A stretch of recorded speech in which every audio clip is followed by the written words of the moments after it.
I'm Nicole Zalumis, and this is The Minute. Israel's military is carrying out airstrikes in Rafah hours after telling Palestinians to evacuate parts of the southern Gaza city. It's a sign that a ground offensive could be imminent. The Israel-Hamas war has been going on for 7 months now. In San Jose, 2 people stabbed during the Cinco de Mayo celebrations. Police say a man is in critical condition. The other victim, a juvenile, is expected to survive. It's unclear what led up to the stabbings or if anyone's been arrested.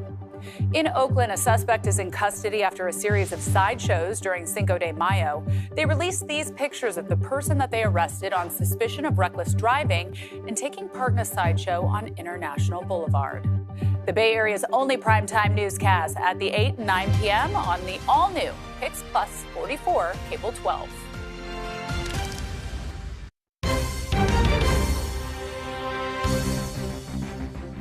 Over the weekend, we had some very active weather here in the Bay Area, and we're still feeling the impacts from that cold front today. Daytime highs this afternoon are only topping off in the upper 60s near San Jose, mid-60s into the heart of Redwood City, and upper 50s along our coastline anywhere from Half Moon Bay, stretching all the way up into Bodega Bay, with San Francisco sandwiched in between in the low 60s. Now, throughout this afternoon, we'll continue to see 60s all the way up into the North Bay, but the big weather story for us this week has to do with a big warming trend around the corner. Daytime highs are going to continue to rise from the 60s to the 70s to the 80s and then potentially 90s in some of our inland areas heading into this week's forecast, especially off into the East Bay. San Jose will top off close to around 88 degrees just by Friday, and that's all due to high pressure ridging its way in from offshore. The Climate Prediction Center is on top of this too. Looking at the next 6 to 10 days, we could see above normal temperatures widespread throughout the West Coast, anywhere from San Diego stretching all the way up into Seattle, with us right in between.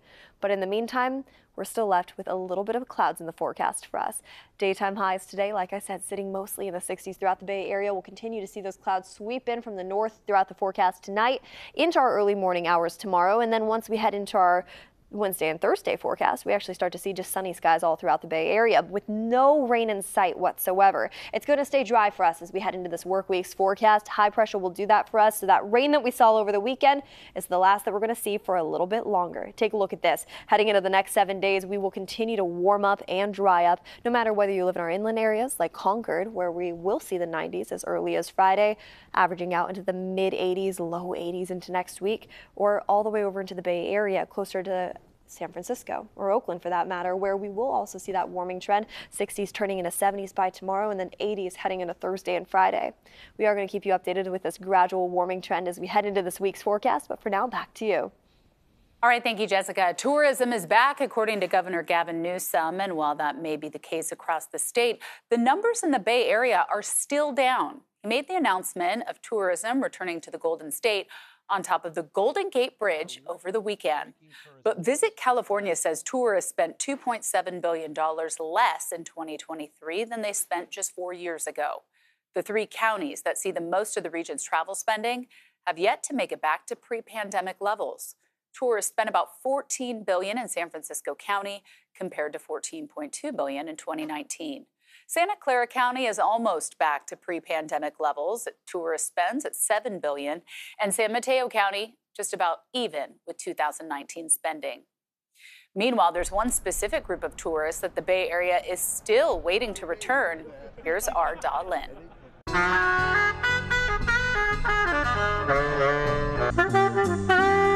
Live jazz, warm weather, and happy visitors.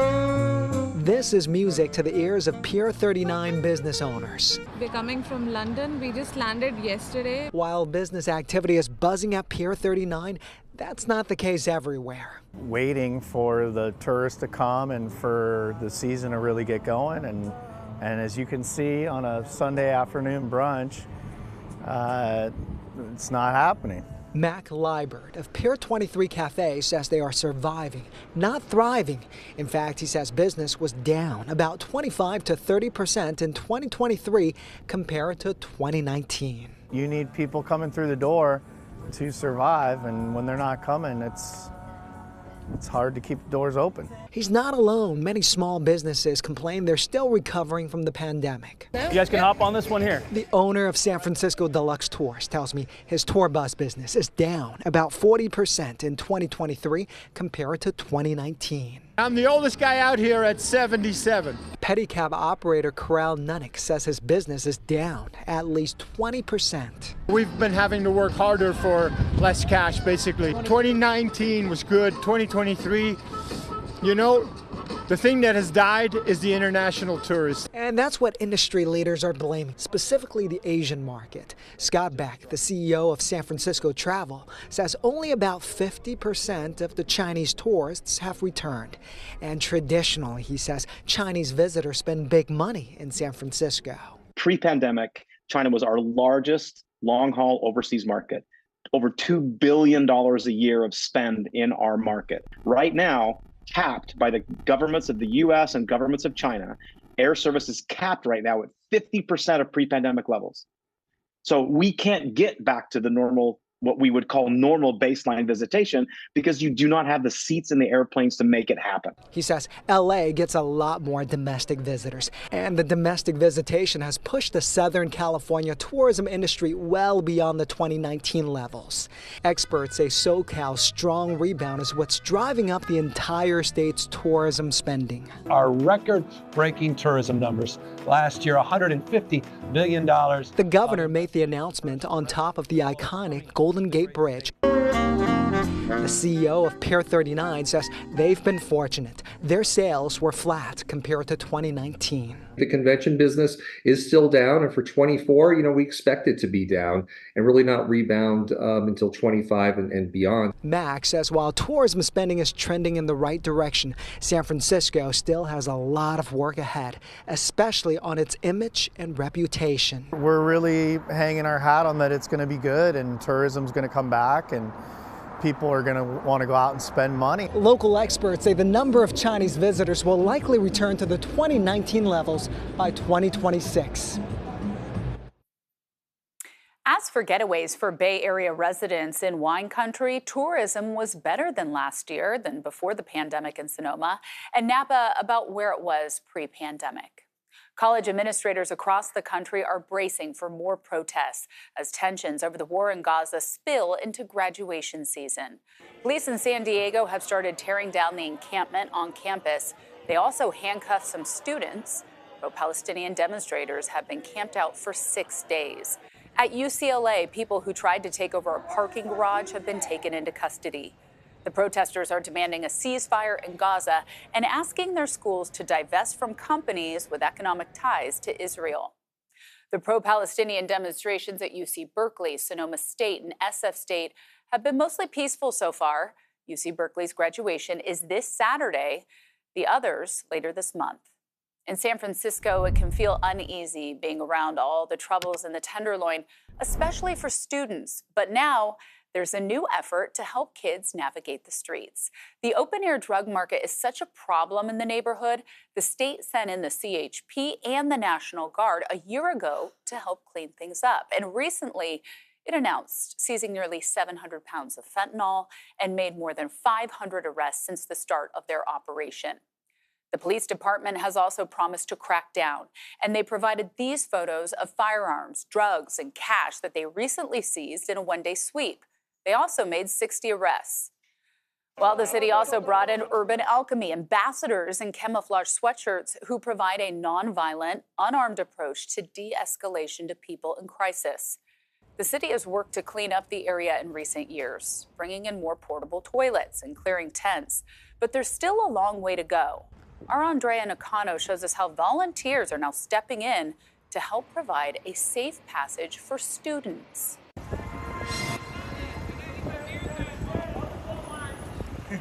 Wearing a bright safety vest with the word Safe Passage on the back, Tatiana Alabsi strides through San Francisco's Tenderloin neighborhood to its only public elementary school. Good afternoon, happy Monday. She is among several adults who escort dozens of children to after-school programs. We have a lot of things in this neighborhood that are not safe, that impact the lives of the people who live here. And so this is really an intervention of saying, we need this space for kids. We've expanded to, seniors, people who need assistance, for residents to feel safe just walking through their neighborhood. Long known for its brazen open-air drug markets, mental illness, and homelessness, the Tenderloin is also home to an estimated 3,000 children, the highest concentration of children in San Francisco, largely from immigrant families like Alabsi. I used to so worry about kids, and if something happened to these kids when I'm walking, what am I gonna do? How am I gonna face the families? But when Safe Passage come and then they form like a very strong organization and it become like expand, that was the best. A group of mothers started the effort in 2008 after a child temporarily went missing. Safe Passage is a program to protect the community, the kids, senior citizens, basically just to protect the Tenderloin community. The program Safety Stewards guides the students along the cleanest and calmest routes. And then now when I walk through in the street, I just say thank you, Safe Passage, for just existing by staying a neighbor, by helping us. All right, everybody. See you tomorrow. Good to see you. Redirecting them to avoid people acting erratically or overdosing. Sometimes stewards use their bodies to block the children from seeing things they shouldn't. We can change world in better way by our presence, by our examples, by our positive attitude, by our positive connection with these people. And I hope it will be happen. I feel every year it's little bit better and better and better. The Safe Passage program is now part of the Tenderloin Community Benefit District, a nonprofit funded in part by Tenderloin property owners. They also clean the sidewalks, staff parks, and host community events. Still ahead on CBS News Bay Area, a new push to bring more business to downtown San Francisco. What we're learning about plans for the city's first entertainment zone. Plus, how something that was once outlawed is now the center of attention at Cinco de Mayo celebrations. And traces of bird flu found in a grocery store milk. We'll ask a Stanford doctor, is this cause for concern?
Well, we are drying up as we head into this work week's forecast. The rain that came throughout the Bay Area over the weekend is long gone, and now we're seeing dry skies and a gradual warming trend too. But first things first, we have to get through today. Daytime highs this afternoon are still holding on tight to the 60s near San Francisco, Oakland, and all the way up into the North Bay too, from Napa stretching over into Santa Rosa. We have upper 50s today near Half Moon Bay, some low 70s off way into the East Bay near Antioch, and then down into the Santa Clara Valley we go. Luckily, we have blue skies, but we will be topping off in the upper 60s this afternoon. Now, that's going to look a lot different as we head into this week's forecast. By Friday, we're actually going to hit close to the 90s down near San Jose. All right, thank you, Jessica. When you think of Bourbon Street, New Orleans, you think of big crowds, music, partying in the streets. We really don't have anything on that level here in the Bay Area, at least not yet. San Francisco is hoping to capture a little of that flavor by turning part of the financial district into an entertainment zone. It would allow alcoholic beverages on the street during outdoor events and activities on Front Street between California and Sacramento.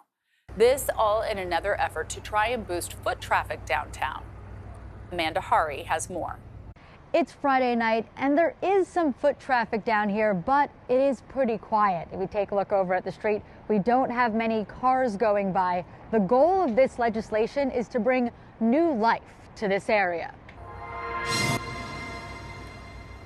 That energy back to the fire dive. City leaders are hoping the financial district will soon be the place to be. Assistant General Manager of Schroeder's, Che Walton, says he hopes to see it happen. And we do have a lack of foot traffic ever since COVID and people working from home, and they're kind of coming back. But with the stores around us kind of closing without these office workers, the stores can't survive.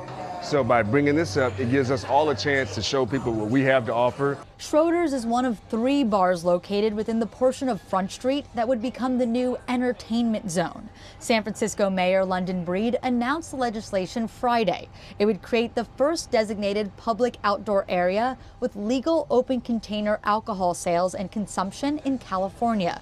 She says it was partially inspired by First Thursdays. The opportunity to do more fun in the streets of San Francisco by allowing a certain area and businesses within those areas and restaurants and bars and others to provide alcohol that you can basically sit out on the corner right in front of the restaurant and hang out with your friends and have a beer. The other 2 bars in the area are Royal Exchange and Harrington's. Lucia Camarda, one of the owners of Harrington's, says she's known about the plans for a while. I think it is really important legislation that helps move forward the agenda of revitalizing downtown and re-energizing the local economy down here, getting people excited about San Francisco again. But some people who live and work in the area have differing opinions. I'd like to hear more details. How would you route traffic around here and everything? We need more people down here. We need to get the energy back. I work right over here at the Charles Schwab, and we've noticed a lot of foot traffic starting to pick back up. Walton says he's hopeful and he's already thinking about the events they can plan. In my mind, in our collective minds, we have an idea and a vision, but we have to share that once we sit at the table. But whatever it is, it's going to be spectacular. Mayor Breed is introducing this legislation at the next Board of Supervisors meeting. That is on Tuesday. People in this area say they're excited to see what happens next. Mayor London Breed will introduce the legislation at the next Board of Meetings Supervisors tomorrow. In San Jose, what was once outlawed is now the center of attention at Cinco de Mayo celebrations. The annual parade celebrates the birthplace of lowrider culture in Northern California, with hundreds of tricked-out cars that symbolize their community. Our John Ramos was there. You may be aware that Cinco de Mayo celebrates Mexico's victory over France in the Battle of Puebla. But at San Jose's Cinco de Mayo celebration, they celebrated another victory, this time in the battle over lowriders.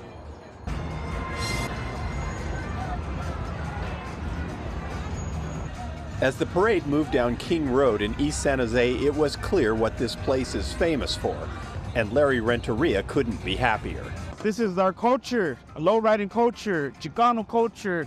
Like this is East Side, Story and Key. This is like epic. Like this is it right here. You're in the Mecca. Lowriders, the flashy, hydraulically enhanced works of art, dominated the parade that ended at the corner of King and Story Road, a place known for decades as the center of the universe for the Chicano car culture in Northern California. It's also been the center of Tommy Valenzuela's family life. He spent years building his beloved '65 Chevy Impala SS convertible, sometimes having to choose between paying the light bill or the chrome bill. For him, that choice was easy. For me, it's personal. I built it for me and my family.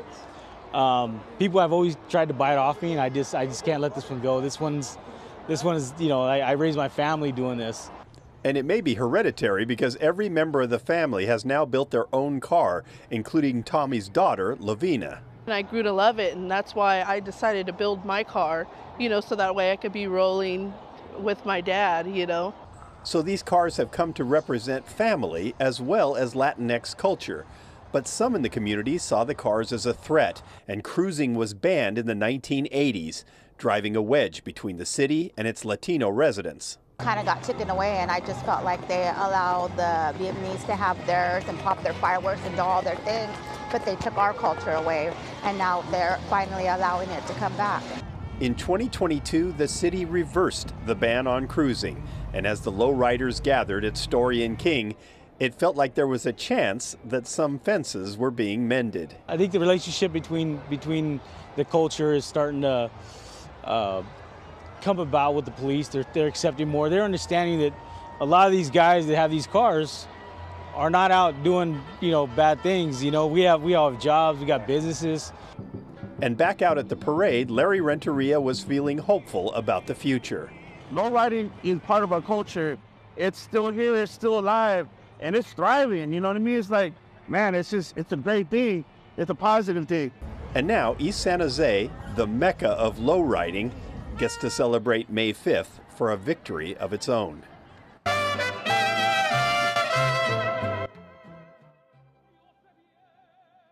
Similar scenes at the Bay Area's newest Cinco de Mayo celebration out on Treasure Island, with a Mexican mariachi band entertaining a happy crowd.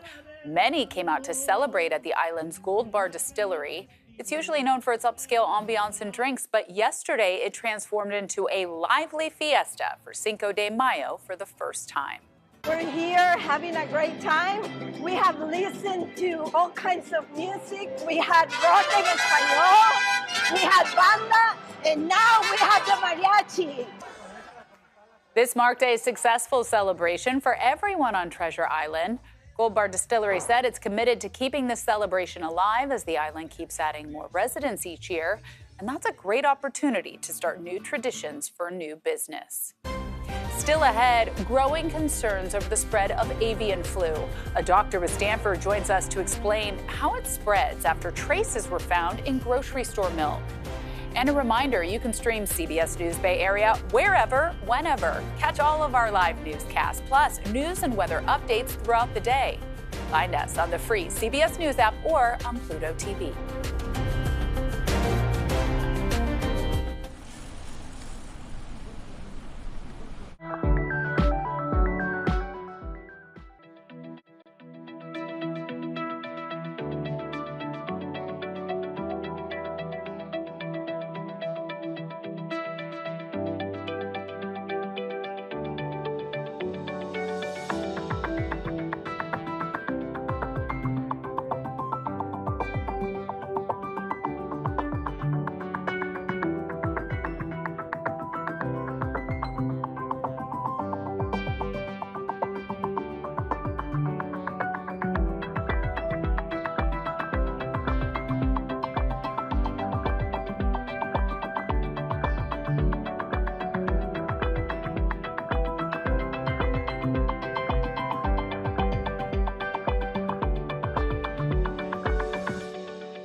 Now, throughout the Bay Area today, we're still feeling the lasting impacts from that cold front that moved in Saturday. Now, we have no rain in sight for us, but we do have some cooler temperatures. For example, Oakland over to San Francisco, we're only topping off in the low 60s today, with upper 60s, lower 70s off into the East Bay with a little bit more sunshine there. It'll be a mix of sun and clouds for us today throughout the center of the Bay and close to our coastline as well. But down into the Santa Clara Valley we go. Blue skies are expected this afternoon with upper 60s in the forecast and a nice warming trend around the corner. And I mean a nice one, really. As we head into the next couple days, high pressure ridges its way in, and we're suddenly seeing 70s by tomorrow, 80s quickly returning for our daytime highs by Wednesday and Thursday. And if you live in the East Bay, there's a good chance we could see 90s in the forecast into our Friday setup. Luckily, we start to average out as we head into the weekend, but keep that in mind if you do have outdoor activities. If you were thinking of doing any sports, any hiking, any new trails that you want to go check out, this warm weather could come as a surprise, so start hydrating now, start packing up on that sunscreen. We will continue to keep you updated on this gradual warming trend. Luckily, we average out into the 70s into next week. All right, thank you, Jessica. Well, there are growing concerns over the spread of avian flu. The FDA announced that traces of the bird flu are showing in samples of grocery store milk. Now, outbreaks have been reported at poultry facilities, and America's largest egg producer is also dealing with the virus after a person from Texas caught the bird flu.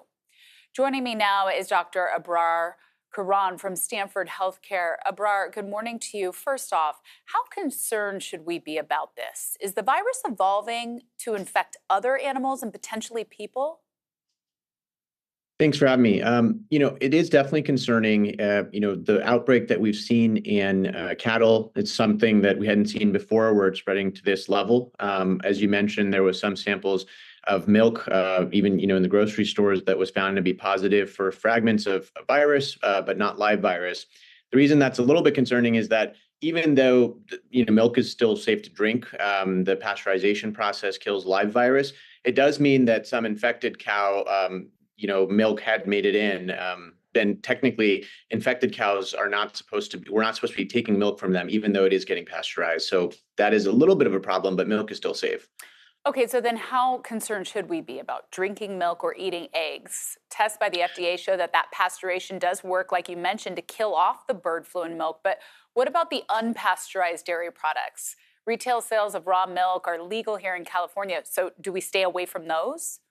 I would stay away from raw milk, yes. Again, the transmission of the virus is primarily with direct contact with infected animals. So the one case that we did see in a worker in Texas, that was the situation.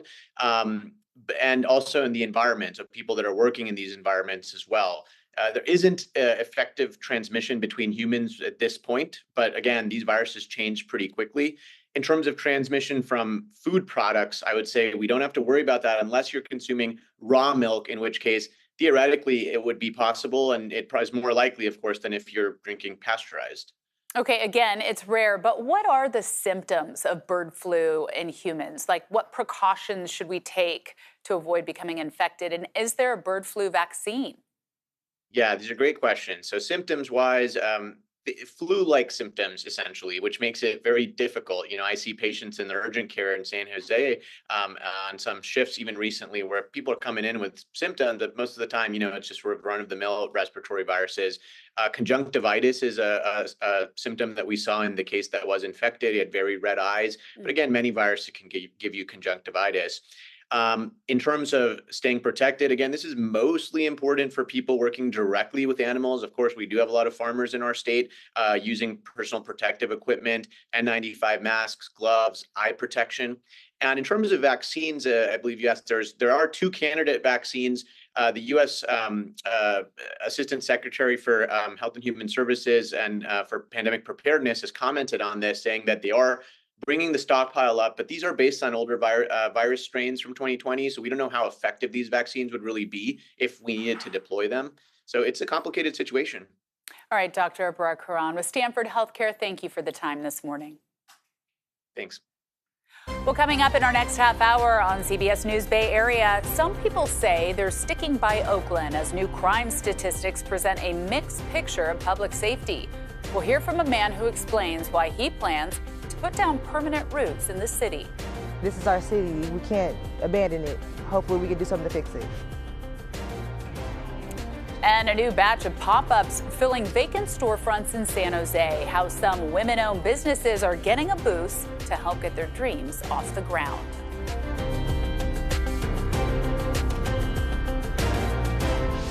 These are your neighborhoods.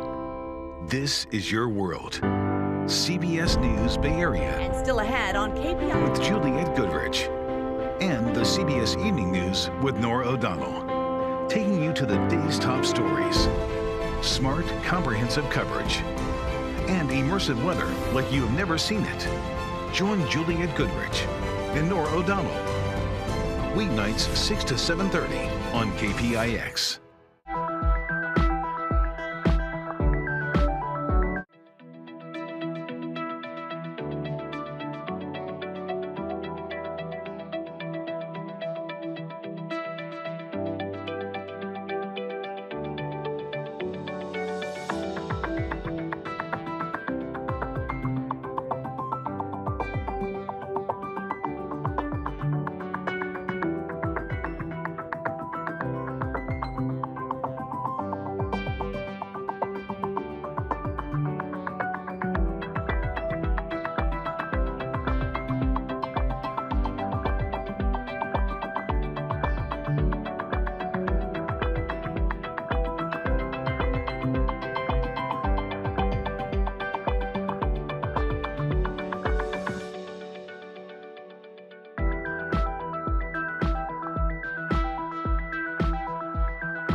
I'm Nicole Zalumis, and this is The Minute. Waymo will start testing driverless cars on the peninsula in the coming weeks. The company eventually plans to expand service from San Francisco to Sunnyvale. Rides will be given to employees first between the city down to the border of San Mateo and Burlingame. Climate protesters in Richmond are calling out oil tankers affiliated with local Chevron refinery. They took to the sea on kayaks yesterday, calling on the city to cut ties with the oil company. Chevron told us they respect their right to peacefully protest. And today is the first day of the RSA conference at the Moscone Center in San Francisco. 40,000 people are expected to attend the 4-day Cybersecurity Expo. Today's speakers include Mandiant CEO Kevin Mandia. The Bay Area's only primetime newscast at 8 and 9 p.m. on the all-new Pix Plus 44, Cable 12.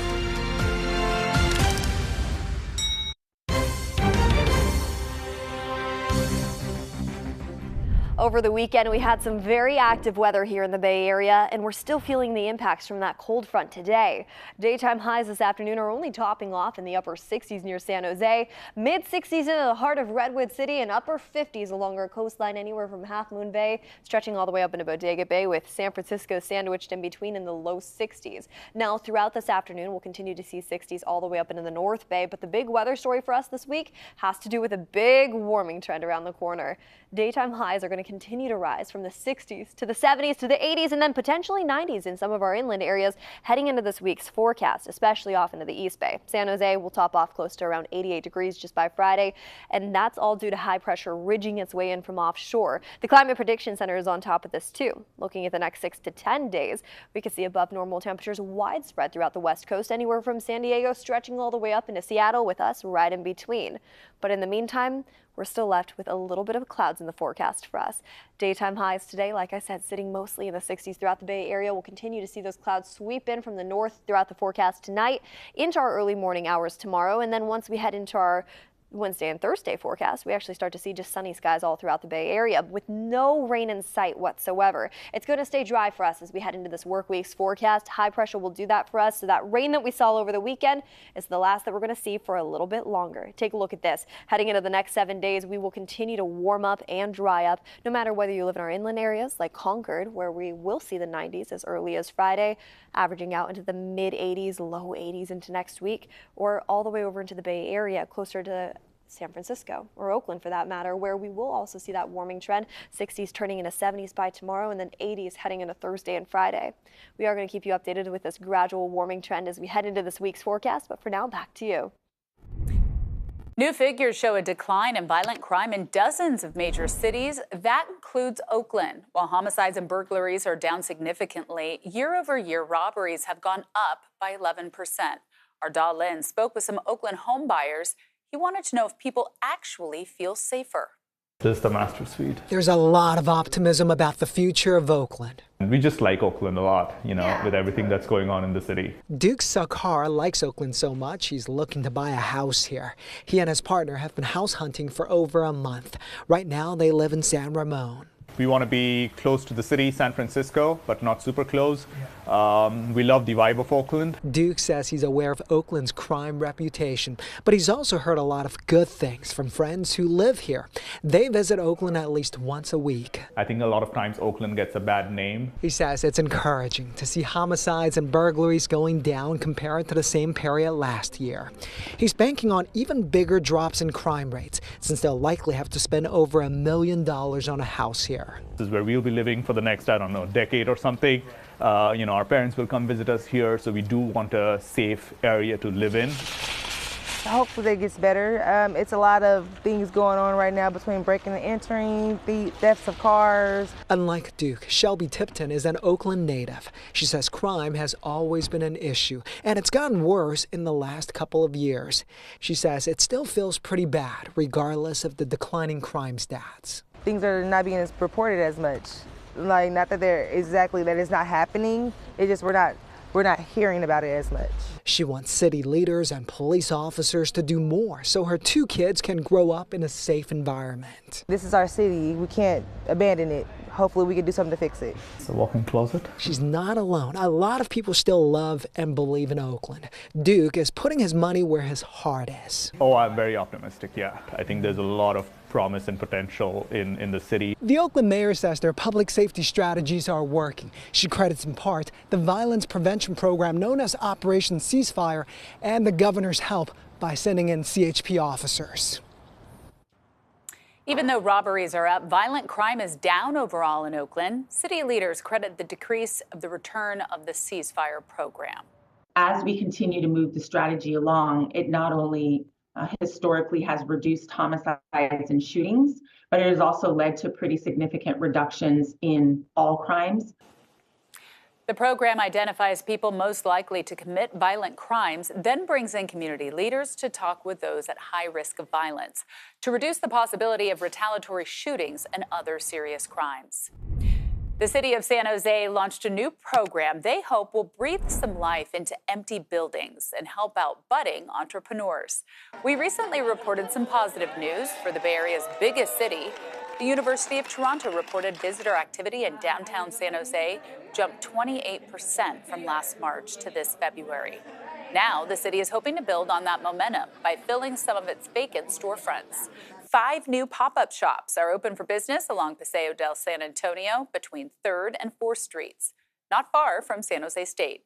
All of them are women-owned. Arlen Ramirez spoke to some of them about what it means to get a head start on their entrepreneurial dreams. Well, a lot of small businesses would love to move into a brick and mortar building in a place like downtown San Jose, but the cost of rent is too high for many of them.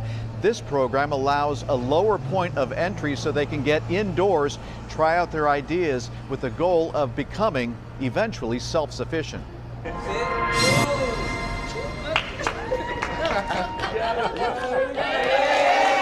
Cutting the ribbon and bringing down the barriers. It's all part of a big idea in downtown San Jose to activate vacant storefronts and give 5 businesses a helping hand. It's wild to see the growth from making these in my kitchen to now having a retail opportunity, and not only to sell my handmade candles, but to also teach them.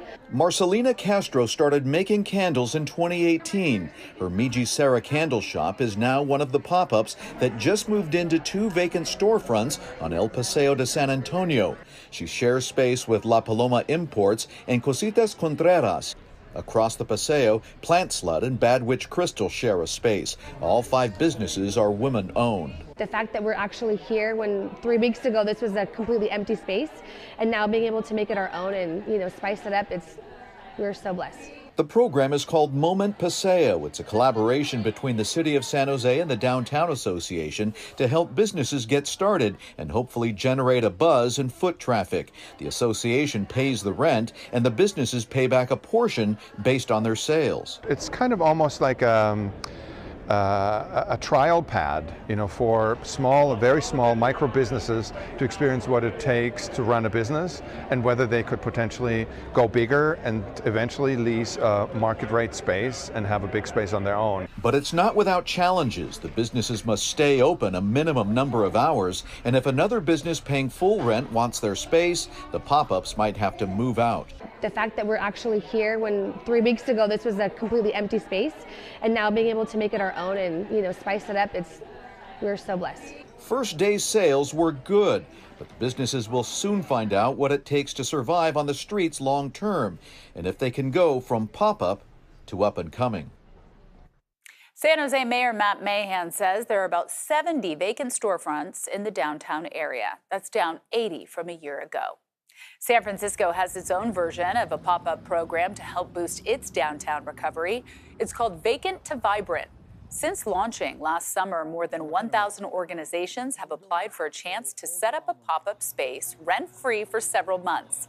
The first round of applications led to 17 pop-ups in 9 storefronts. Up next, Cal's softball team heading to the Pac-12 tournament. How one sophomore hopes to leave her mark, just like her grandfather, and the heights of the civil rights movement.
Well, we are drying up as we head into this work week's forecast. The rain that came throughout the Bay Area over the weekend is long gone, and now we're seeing dry skies and a gradual warming trend too. But first things first, we have to get through today. Daytime highs this afternoon are still holding on tight to the 60s near San Francisco, Oakland, and all the way up into the North Bay too, from Napa stretching over into Santa Rosa. We have upper 50s today near Half Moon Bay, some low 70s off way into the East Bay near Antioch, and then down into the Santa Clara Valley we go. Luckily, we have blue skies, but we will be topping off in the upper 60s this afternoon. Now, that's going to look a lot different as we head into this week's forecast. By Friday, we're actually going to hit close to the 90s down near San Jose. Thank you, Jessica. A new era of baseball is hitting the Oakland community starting today. You can buy tickets to see the Oakland Ballers in action for any of their 48 home games. The Pioneer League team paused sales for a bit to implement a new ticketing system. Their website says that there are now lower ticket fees and a better interface. The team's first home game of its inaugural season is scheduled for June 4th at Raimondi Park.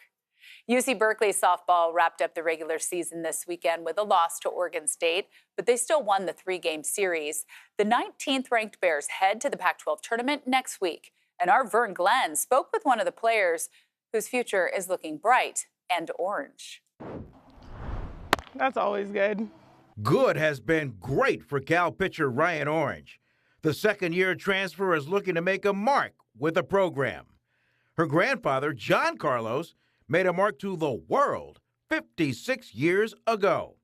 And Orange has been aware since the 6th grade. I think I bought a book to one of my teachers, and then she's like, oh, like, this is your grandfather? And I'm like, yeah, like, I don't know why it's so serious. My mom, like, kind of, like, talked to me and, like, ran me through, like, what his name means and, like, what he did.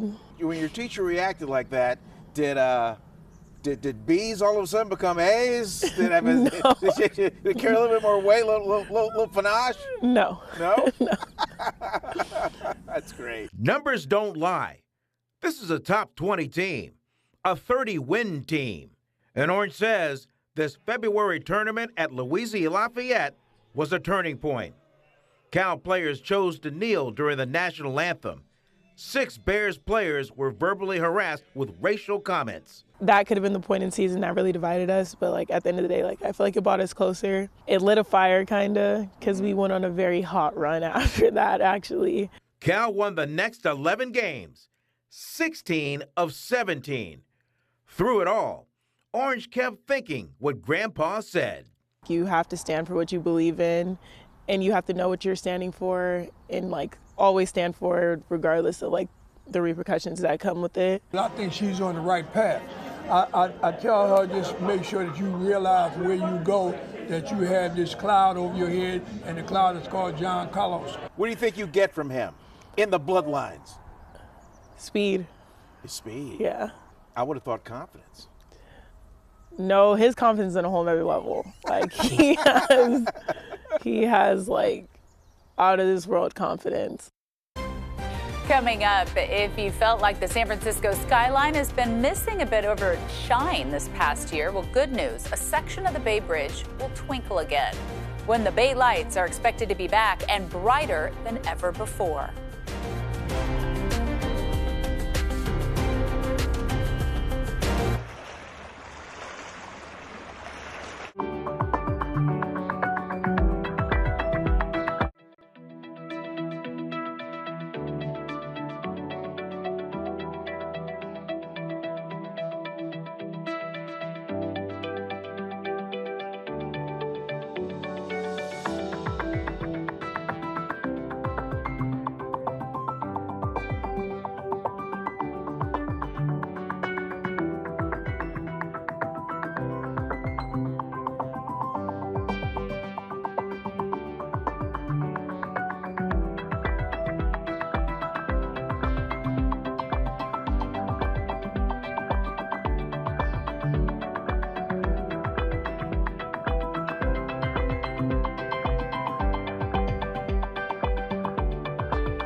Now, throughout the Bay Area today, we're still feeling the lasting impacts from that cold front that moved in Saturday. Now, we have no rain in sight for us, but we do have some cooler temperatures. For example, Oakland over to San Francisco, we're only topping off in the low 60s today, with upper 60s, lower 70s off into the East Bay with a little bit more sunshine there. It'll be a mix of sun and clouds for us today throughout the center of the Bay and close to our coastline as well. But down into the Santa Clara Valley we go. Blue skies are expected this afternoon with upper 60s in the forecast and a nice warming trend around the corner. And I mean a nice one, really. As we head into the next couple days, high pressure ridges its way in, and we're suddenly seeing 70s by tomorrow, 80s quickly returning for our daytime highs by Wednesday and Thursday. And if you live in the East Bay, there's a good chance we could see 90s in the forecast into our Friday setup. Luckily, we start to average out as we head into the weekend, but keep that in mind if you do have outdoor activities. If you were thinking of doing any sports, any hiking, any new trails that you want to go check out, this warm weather could come as a surprise, so start hydrating now, start packing up on that sunscreen. We will continue to keep you updated on this gradual warming trend. Luckily, we average out into the 70s into next week.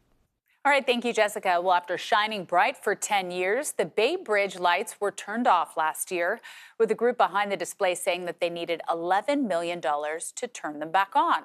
Well, now, a year later, they have the money and the Bay Bridge will sparkle again. Our Max Darrow tells us when they'll flip the switch. The Bay lights are coming back after going dark in 2023, and they will shimmer brighter than before.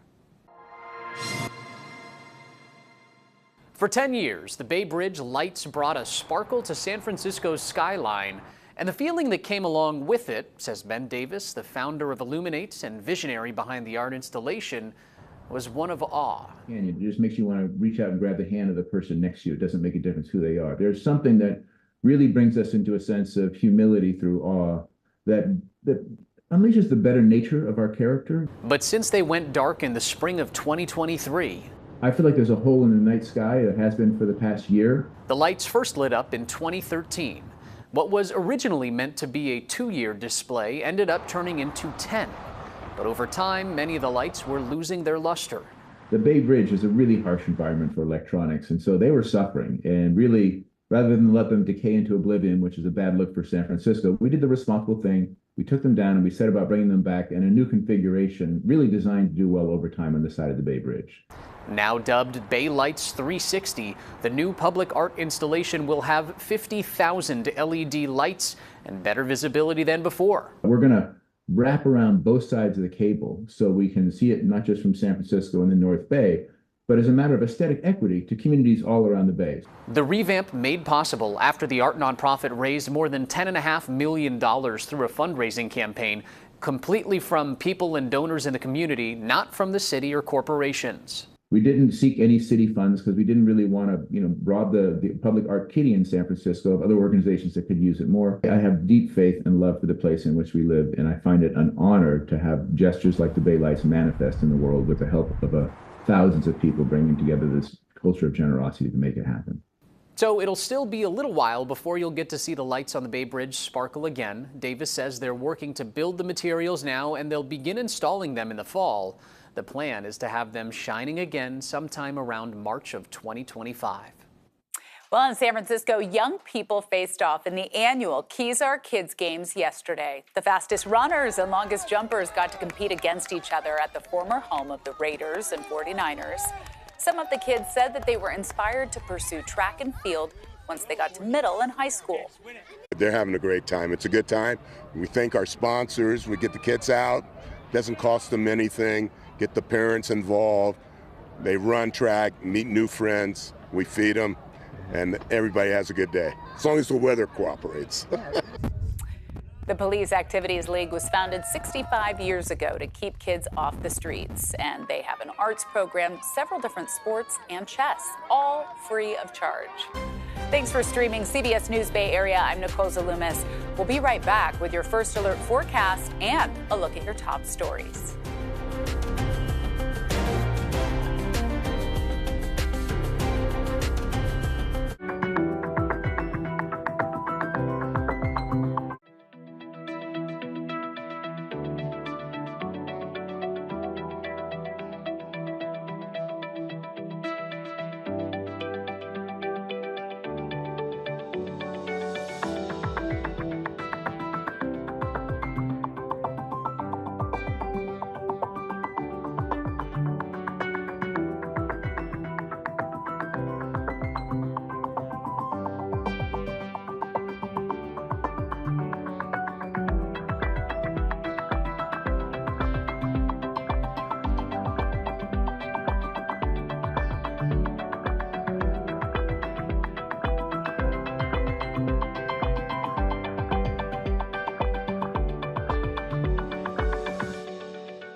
I'm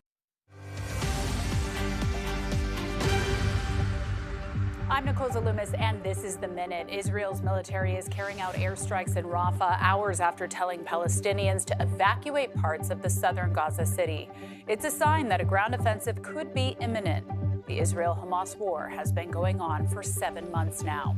In San Jose, 2 people stabbed during the Cinco de Mayo celebrations. Police say a man is in critical condition. The other victim, a juvenile, is expected to survive. It's unclear what led up to the stabbings or if anyone's been arrested. In Oakland, a suspect is in custody after a series of sideshows during Cinco de Mayo. They released these pictures of the person that they arrested on suspicion of reckless driving and taking part in a sideshow on International Boulevard. The Bay Area's only primetime newscast at the 8 and 9 p.m. on the all-new Pix Plus 44 Cable 12.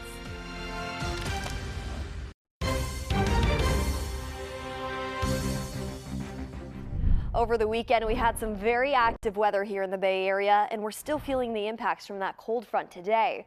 Daytime highs this afternoon are only topping off in the upper 60s near San Jose, mid-60s into the heart of Redwood City, and upper 50s along our coastline anywhere from Half Moon Bay, stretching all the way up into Bodega Bay, with San Francisco sandwiched in between in the low 60s. Now, throughout this afternoon, we'll continue to see 60s all the way up into the North Bay, but the big weather story for us this week has to do with a big warming trend around the corner. Daytime highs are going to continue to